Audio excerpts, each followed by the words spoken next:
Dobrý den, jmenuji se Jana Chaloupková a chtěla bych vás pozvat na kurz Kreativní řešení úkolů. Pokud se vám při slově kreativita orosilo čelo, věřte, že vás nebudeme nutit zpívat, kreslit nebo tancovat.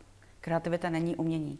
Kreativita je přirozená schopnost přijít s novou myšlenkou a nebát se ji vyzkoušet.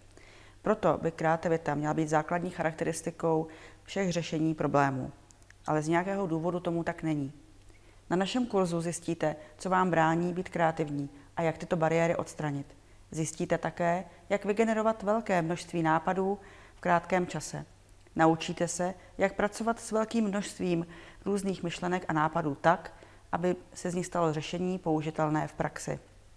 Být kreativní znamená být aktivní.